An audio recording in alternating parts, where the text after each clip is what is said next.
Students, welcome to Malika's literature classes. Hope so कि आप लोगों ने जितने भी मैंने वीडियोस अपलोड किए हैं उन्हें सुन लिया होगा एंड क्वेश्चन आंसर्स में कोई प्रॉब्लम नहीं होगी। बेटा अगर प्रॉब्लम होती है तो please comment me in my comment section, definitely I reply you. So without wasting any time, just start this poem. Before starting the poem, I just want to say something about the writer of this poem, Ted Hughes. क्या पढ़ते हैं बेटा? Ted Hughes नहीं पढ़ते हैं, normally बच्चे इसको ये प्रोनाउंस करते हैं, हम पढ़ते हैं Ted Hughes. He was one of the prominent writers of his time and basically इनकी राइटिंग लोगों से दूसरे राइटर से अलग इसलिए थी क्योंकि अपने पोएम्स में मोस्ट ऑफ द टाइम वो एनिमल्स का यूज़ करते हैं एंड एनिमल का यूज़ करते हुए वो लोगों को कुछ ना कुछ मॉरल लेसन देते हैं। इनकी पोइट्री बच्चा लोग हमेशा डिडैक्टिक होती है, most of the time didactic होती है। डिडैक्टिक मतलब बेटा कि किसी को कोई सीख देना इन अ वेरी सटल वे, किसी को कुछ समझाना, एजुकेट करना। कोई भी ऐसी पोएम जो आपको एजुकेट करे समवेयर और दी अदर, सो उस पोएम को हम डिडैक्टिक पोएम कहते हैं। ज़्यादा राइटर के बारे में और जानने की ज़रूरत नहीं है, इतना आप समझ लो कि वो बेसिकली एनिमल्स को लेकर अपनी पोएम लिखा करते थे and in a very subtle way वो लोगों को सीख दिया करते थे। उनकी वाइफ जो थी वो सिल्विया प्लैथ थी and she was also one of the prominent writers of her times. So let's start the poem without wasting any time. The laburnum top. Laburnum tree बेटा आप लोगों ने अक्सर देखा होगा, हिंदी में कहते हैं उसको अमलताश का पेड़। जैसे कि बहुत हाइटेड तो नहीं होता है, छोटा सा पेड़ होता है जिस पे बहुत सारे ब्रांचेस होते हैं एंड बहुत सॉफ्ट ब्रांचेस होते हैं, जिसकी वजह से ब्रांचेस बहुत ही नीचे की तरफ होते हैं एंड उस पे मतलब लेडन विद येलो फ्लावर्स, भर भर के उस पे येलो फ्लावर्स होते हैं। और जो भी ऐसा पेड़ जिसमें बहुत सारे येलो फ्लावर्स हो हर जगह देखने को मिल जाता है, उसे कहते हैं the laburnum tree. So laburnum top का मतलब क्या है कि जो पेड़ का ऊपरी वाला हिस्सा है उस पे कुछ हुआ और देखते हैं कि क्या होता है एंड इसके ज़रिए टेड ह्यूज क्या सिखाना चाहते हैं। The Lebanon top is silent, quite still. In the afternoon yellow September sunlight, a few leaves yellowing, all its seeds fallen. अब आपको मैं सेटिंग बताती हूँ, आपको एक पिक्चर विजुलाइज करनी है कि एक पेड़ है, ठीक है, बहुत साइलेंट है, कोई उसमें कोई हरकत नहीं है, कोई एक्शन नहीं हो रहा है, बिल्कुल साइलेंट, डेथ लाइक साइलेंट है। एंड सितंबर का मंथ है बेटा, जैसे कि मैंने आप लोगों को लास्ट वीडियो में बताया है अपने कि each season symbolises the phases of life. जैसे कि स्प्रिंग जो है वो न्यूनेस को सिम्बलाइज करता है, चाइल्डहुड को सिम्बलाइज करता है। नेक्स्ट वन इज़ समर जो यूथ को सिम्बलाइज करता है, full of energy and enthusiasm. Next जो है ऑटम जो मेचोरिटी को सिम्बलाइज करता है, जो क्रॉस जो 40-50 प्लस होते हैं। And the last one is winter जो डेथ को सिम्बलाइज करता है। सो याद रखिएगा क्योंकि इसके बारे में मैं आगे चल के बताऊंगी कि सितंबर मंथ का क्यों यूज़ हुआ है। तो सितंबर मंथ है, सो सिर्फ फ्लावर्स नहीं येलो हैं बल्कि जो लीव्स हैं वो भी येलो हैं एंड ऊपर से येलो कलर की सनलाइट पड़ रही है। और जो सीड्स है बेटा लेबनम ट्री के वो पॉइजनस होते हैं। सो बेसिकली पोएम्स में हम अक्सर बहुत अच्छी अच्छी चीज़ें यूज़ करते हैं ना, बहुत ऐसे कम राइटर्स होते हैं जो ऐसे एनिमल्स का, ऐसे बर्ड्स का या ऐसे ट्री का इस्तेमाल करते हैं जो पॉइजनस हो, जो डिस्पेयर को सिंबलाइज करे या जो होपलेसनेस को सिंबलाइज करे। जैसे कि हमने अपनी लास्ट ईयर की क्लास में, क्लास 10th में हमने एक पोएम पढ़ी थी बेटा जिसका नाम था डस्ट ऑफ स्नो। उसमें राइटर ने, रॉबर्ट फ्रॉस्ट ने हैमलॉक ट्री का यूज़ किया था। सो नॉर्मली लोग अच्छे अच्छे पेड़ों का इस्तेमाल करते हैं जो अच्छी अच्छी चीज़ें सिंबलाइज करती है, या हम अच्छे बर्ड्स का इस्तेमाल करते हैं, नाइटिंगेल, डव, जो एक पीसफुल, एक कामनेस को सिंबॉलिकल मीनिंग होती है। बट बहुत ही कम राइटर होते हैं जो अनकन्वेंशनल तरीके से लिखते हैं, जो रैट रेस में नहीं होते हैं, जो हैमलॉक ट्री, क्रो, इस तरह की चीज़ों को यूज़ करके ये बताते हैं कि लाइफ जो होती है वो बहुत ही क्रूल होती है, फुल ऑफ डलनेस होती है, बट फिर भी हम उसमें सर्वाइव करना सीख ही जाते हैं। तो यहाँ पे जो सीड्स है वो पॉइजनस है, एंड आपने विजुअलाइज किया कि एक पेड़ है, बहुत ही साइलेंट है, उस पर जो फ्लावर्स है वो भी येलो है, जो लीव्स है वो भी येलो है, फुल ऑफ येलोनेस। एंड सितंबर का मंथ है, जो सीड्स है, अब वो धीरे धीरे धीरे पतझड़ का महीना है, तो धीरे धीरे धीरे धीरे चीज़ें गिर रही हैं, सीड्स गिर रहे हैं। फर्स्ट पैरा आपने समझ लिया है। सबसे पहले हम सरफेस मीनिंग को डिस्कस करेंगे, आपको बता दूं कि इसकी सरफेस मीनिंग क्या है, एंड देन हम आएंगे अपनी थीम पे, अपने डीपर मीनिंग पे। सो 2 थीम्स हैं बेटा जिसके रिवॉल्व पूरी जो पोएम है, जिसके अराउंड पूरी पोएम रिवॉल्व कर रही है। 2 मेन सब्जेक्ट्स हैं, देखेंगे बाद में। Till the goldfinch comes with the twitching chirrup, a suddenness, a startlement at a branch end. And goldfinch बेटा अगर आप लोगों ने नहीं देखा है बर्ड को, जस्ट गूगल आउट। छोटी सी बर्ड होती है जिसके फेदर्स जो होते हैं वो येलो कलर के होते हैं, एंड उसका जो फेस होता है बेटा वो बहुत ही बार्ड होता है, मतलब black black black black black, ऐसा लगता है कि कोई मास्क लगाया है गोल्डफिंच ने। सो आपको अगर नहीं समझ में आ रहा है तो आप गूगल आउट करके देख सकते हैं। बहुत ही क्यूट सी बर्ड होती है और येलो एंड ब्लैक के कॉम्बिनेशन की होती है। अचानक से ये जो बर्ड होती है वो ट्री के अंदर जाती। ट्विचिंग चिरअप मतलब कि ओनोमेटोफिया यूज़ हुआ है, साउंड, जैसे जो आवाज़ें होती हैं ना, जिस तरीके की आवाज़ें निकालते हैं बर्ड्स, उस तरीके से आवाज़ निकाल कर वो अचानक से सडननेस, स्टार्टेडमेंट, एकदम शॉक्ड पोजीशन में, एकदम जैसे किसी को शॉक कर देना, एक ऐसा एक्शन ब्रांच के एंड पर आती है। सो अचानक से अगर आपने कभी आप विजुलाइज करिए कि जो नहीं देखा है आपने, तो आप इमेजिन करिए कि एक पेड़ है, बहुत ही खामोश सा है, अचानक से बर्ड आती है, अचानक से। सो क्या होता है, पेड़ में ना थोड़ी हरकतें होने लगती हैं, ठीक है। Then sleek as a lizard and alert and abrupt. And अंदर किस तरीके से दाखिल होती है पेड़ के अंदर, जैसे नहीं एक लिजर्ड होती है, छिपकली। नॉर्मली हम छिपकली से बहुत डरते हैं, सो पता भी नहीं होता है, एंड कितनी स्मूथली बिना आवाज़ किए, बहुत ही स्मूथली अचानक से इन अ वेरी अलर्ट पोजीशन वो आकर हमारे सामने आ जाती है ना। छिपकली की बात करी हूँ, वैसे ही जो गोल्डफिंच है बेटा वो एकदम स्मूथली बिना किसी रुकावट के और बहुत ही अलर्ट पोजीशन में, अभी तक अगर अभी हमें पता ही नहीं चला और अचानक से वो अंदर आ जाती है। शी एंटर्स द थिकनेस, जैसे कि पेड़ का जो डेंसिटी है जहाँ पर, वहाँ पर इस तरीके से लिजर्ड की तरह वो एंटर करती है। And a machine starts up. Machine मतलब बेटा यहाँ पर ये कहा गया है कि ट्री को मशीन कहा गया है, एंड जो बर्ड है उसको इंजन कहा गया है। जैसे मशीन जो है वो इंजन के बिना नहीं चल पाता है। सो जैसे ही वो एंटर करती है, जो पेड़ जो होता है वो एकदम होता है ना, एकदम हरकतों में एकदम हिलने डुलने लगता है। Of chitterings and tremor of wings and trillings, the whole tree trembles and thrills.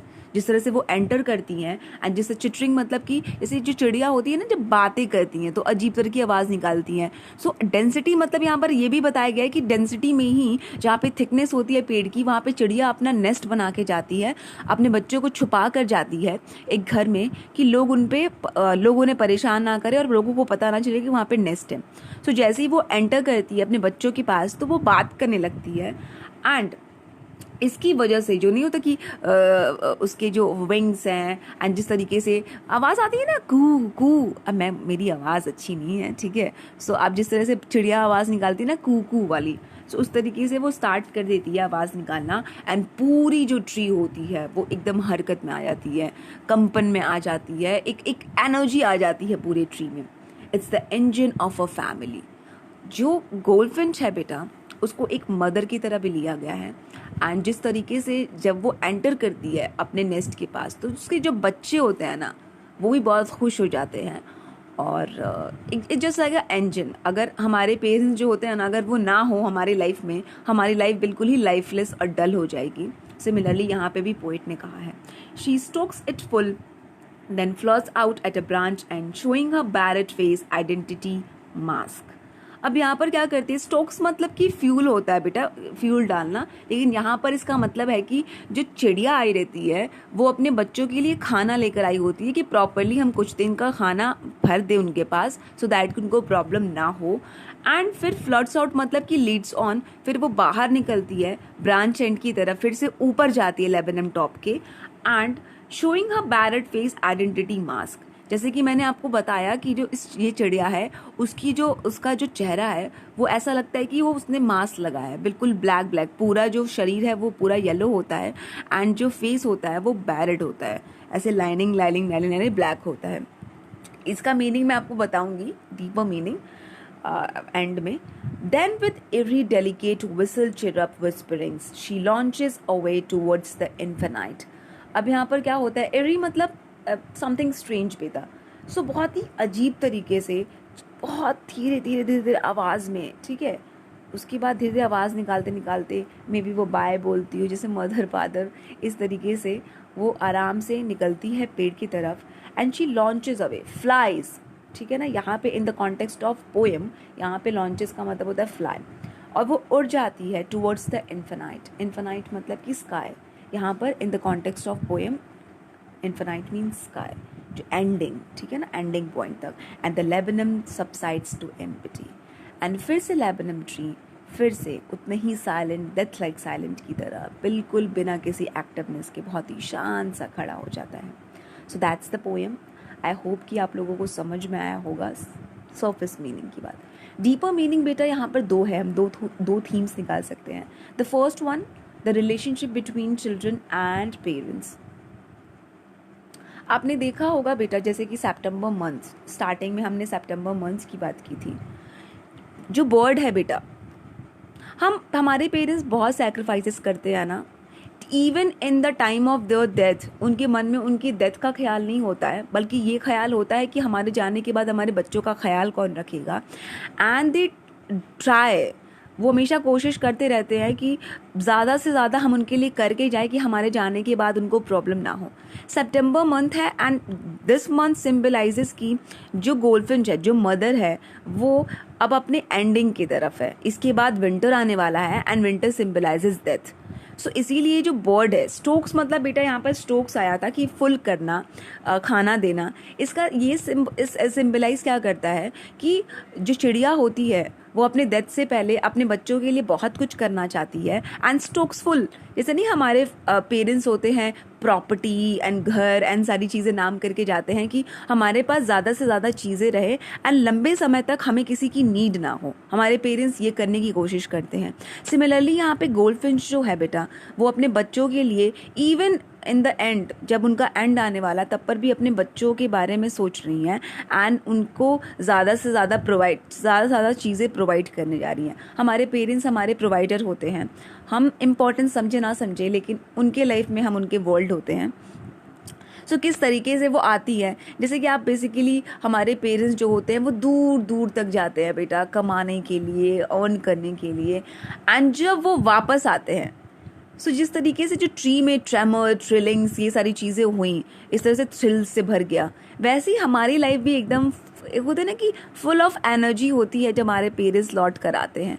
सो चिड़िया ही की तरह हमारे जो पेरेंट्स होते हैं, मदर फादर, वो बाहर निकलते हैं, कमाते हैं, मशक्क़त करते हैं, एंड जब वो एंटर करते हैं घर में तो हम खुशियों से भर जाते हैं। सिमिलरली जब हमारी लाइफ में पेरेंट्स होते हैं तो लाइफ इट्स काइंड ऑफ नहीं फुल ऑफ फन, मज़ा आता है उनके साथ, लेकिन जैसे ही वो चले जाते हैं सो वैसे ही हमारी ज़िंदगी हो जाती है जैसे कि लेबनन टॉप की तरह, बिल्कुल साइलेंट, ऐसा लगता है कि कुछ है ही नहीं। एंड ये सारी चीज़ें जो बेटा यूज़ की गई है ना कि क्वाइटनेस, सितंबर, येलो, इतनी life is full of dullness, ठीक है ना, बोरिंग होता है, क्रूएल होता है, लेकिन इट्स आवर पेरेंट्स जो एकदम हैपनिंग बनाते हैं, वो हमारे स्पिरिट होते हैं, हमारी आत्मा होते हैं। दूसरा थीम ये है बेटा, the relationship between body and soul.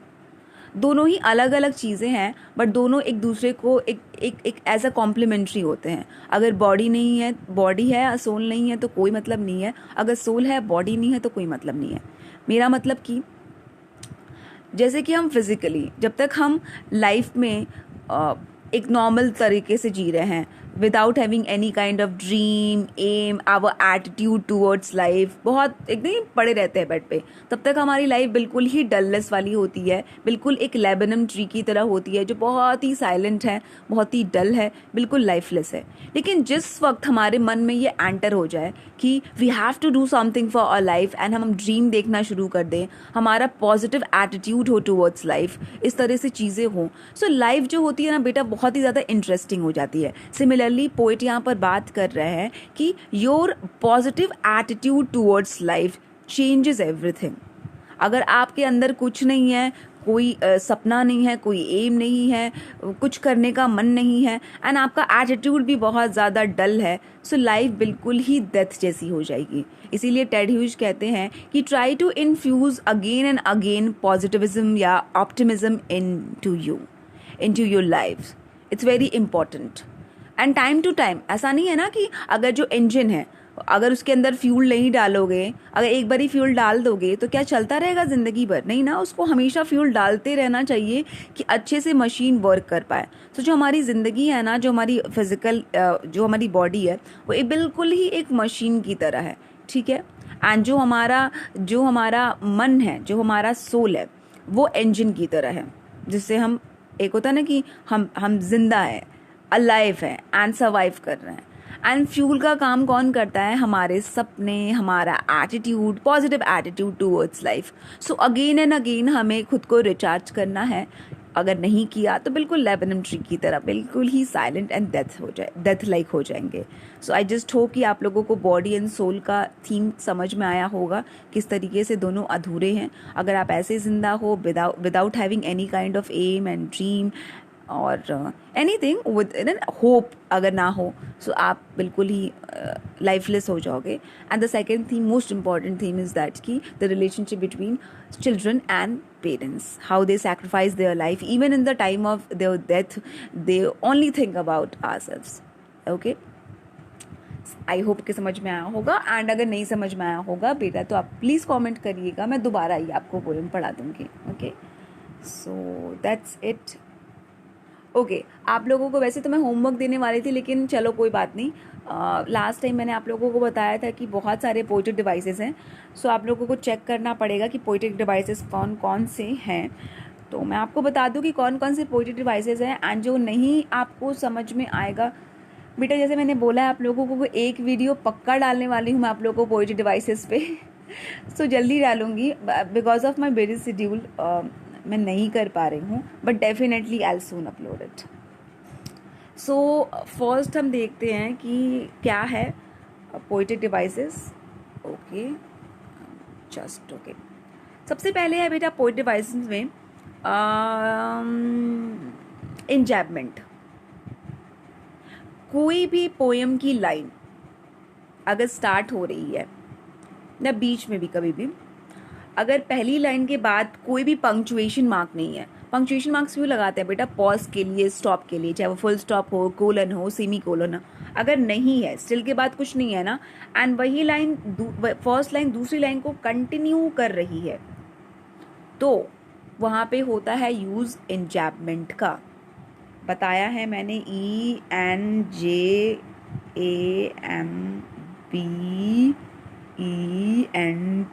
O God, मैं फिंगर से लिख रही हूँ इसलिए क्लियरली समझ में नहीं आएगा आप लोगों को, इसलिए मैं बोल रही हूँ, ठीक है। इंजैबमेंट समझ में आता होगा आप लोगों को। ओके,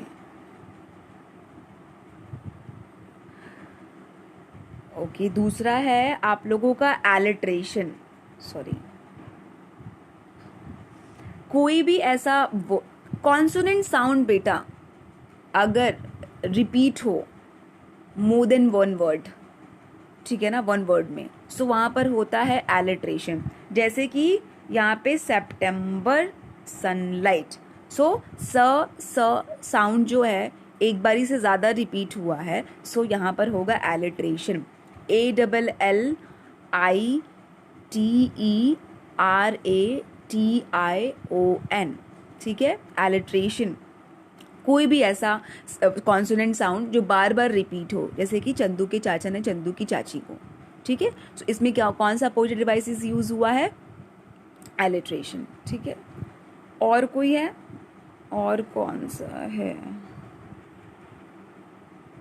ओनोमोटोफिया यूज हुआ है बेटा। ओनोमोटोफिया मीन्स बेटा कि ONAMOPHOETIA, ओनोमोटोफिया। ओनोमोटोफिया मतलब कि कोई भी ऐसा साउंड पोएम में यूज हो जो बर्ड्स के साउंड हो, एनिमल्स के साउंड हो, तो वहाँ पे पोएटिक डिवाइस यूज होता है ओनोमोटोफिया। जैसे कि हिस, क्वैक क्वैक और बीप बीप। तो यहाँ पर यूज़ क्या हुआ है, बहुत सारे वर्ड्स यूज़ हुए हैं यार, ट्विचिंग और चिरअप और विसल, चिरअप, विस्परिंग्स। सो ये सारे जो वर्ड्स हैं वो एनामेटोफिया के एग्जाम्पल्स हैं। एलिट्रेशन हुआ, एनामेटोफिया हुआ एंड इंजैपमेंट हुआ। ओके, और कहाँ पे है यार? चलिए, एजोनेंस बेटा। एजोनेंस मतलब क्या होता है? एजोनेंस वो होता है बेटा जहाँ पर आप यूज़ करो, जहाँ पर वॉवल साउंड्स बार बार ही रिपीट हो, ठीक है। एंड वो वॉवल साउंड कभी भी कहीं पे भी आ सकता है, मतलब कि बीच में भी, स्टार्ट में भी। जैसे कि एलिट्रेशन में बताया मैंने कि शुरुआत में ही होना चाहिए कॉन्सोनेंट साउंड, वर्ड के फर्स्ट जो अल्फ़ाबेट हो वो सिमिलर होगा, तभी वहाँ पे एलिट्रेशन होगा। एजोनेंस में क्या है बेटा कि कहीं पे भी अगर आपका होता है, साउंड आता है वॉवल साउंड, तो वहाँ पे एजोनेंस का। जैसे कि आप लोगों को बताती हूँ कि कहाँ कहाँ पर यूज़ हो रहा है। Lizard, alert, and abrupt, and, तो यहाँ पे आप लोग देख रहे हो कि a sound bar bar he repeat हो रहा है। दैट मीन्स कि यहाँ पे एजोनेंस का यूज हुआ है। और कोई दिख रहा है यार? ओके, एक और चीज़ आई है बेटा, एंड वो है आपका मेटाफर, मशीन। कोई भी ऐसी चीज़ जब दो लोगों के बीच में हम कंपैरिजन करें, एंड लाइक एंड एज का इस्तेमाल ना हो, ठीक है ना। अगर हम कह रहे हैं कि तुम चांद जैसी हो, you are like a moon, you are as hot as sun, like and as का जहाँ पे भी यूज़ होता है तो हम सिमिली कहते हैं उसे, ठीक है। कंपैरिजन करना, अलंकार में पता नहीं उसको क्या कहते हैं, अनुप्रास में मेरी हिंदी उतनी अच्छी खासी नहीं है, सो आप लोग देख लीजिएगा। ये है मेटाफर। मेटाफर में क्या होता है कि यहाँ पे भी कंपैरिजन होता है, लेकिन डायरेक्ट कंपैरिजन होता है। दोनों में कोई सिमिलैरिटी नहीं होती है, किसी भी तरह की सिमिलैरिटी नहीं होती है, लेकिन फिर भी हम कंपेयर करते हैं। सो यहाँ पे मशीन किसको कहा गया है? ट्री को कहा गया है। सो यहाँ पर हम मेटाफर का यूज़ किया है पोएट ने। और बेटा कुछ याद तो नहीं आ रहा मुझे। और अगर इन केस आप लोग अपने साइड से देखो, जब मैं पढ़ाऊंगी आप लोगों को पोइटिक डिवाइसेस, सो आप लोग फिर से रिवीजन कर सकते हो अपनी पोइट्री का, एंड आप देख सकते हो कि और कौन से आपको मिल रहे हैं पोइटिक डिवाइसेस। अभी तो मुझे और कुछ नहीं दिख रहे हैं, बट अगर यहाँ एक और यार, यहाँ पर भी है आप लोगों का, सॉरी, यहाँ पर भी आप लोगों का है consonant, sorry, alliteration. Tree trembles and नहीं, थ्रिल्स तो नहीं होगा, ट यहाँ पर भी हो रहा है। एंड मैंने आप लोगों को बोला था कि शोइंग अ बैरेड फेस का मीनिंग बताऊंगी, जो भूल गई मैं पोएम को समझाते वक्त। यहाँ पर बेटा ये है ना कि life is full of cruelty, and सभी मास्क लगाकर ही निकलते हैं अपने घरों से। एक बहुत बड़े लेखक ने ये चीज़ कही थी कि किसी को जानना है, किसी को भी समझना है, किसी से रूबरू होना है, तो उस इंसान को उसके परिवार के साथ देख लो, जो कि हकीकत में वो तब आता है जब वो अपने परिवार के साथ होता है। बाकी टाइम हम कोई ना कोई मास्क लगा के घूमते हैं, फ्रेंड्स के साथ अलग मास्क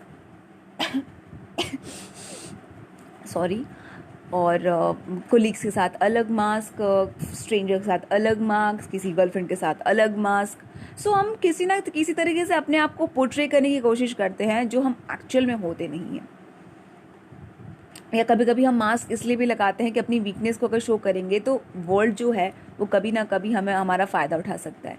यहाँ पे जो मदर है वो एक मास्क लगा के हमेशा निकलती हैं, just to hide her vulnerability and her weakness, because की कोई फ़ायदा ना उठा पाए। एंड जब वो अपने बच्चों के पास आती है तब अपना रियल फेस शो करती है. सो यहाँ पे एक्चुअल में गोल्ड फिंच के तो ऑलरेडी बैड फेस है, बट यहाँ पे मास्क का सिम्बॉलिकल मीनिंग ये है कि हम हमेशा मास्क निकाल के निकलते हैं. चलो, that's okay. I just hope कि चैप्टर आप लोगों को, पोएम आप लोगों का क्लियर होगा.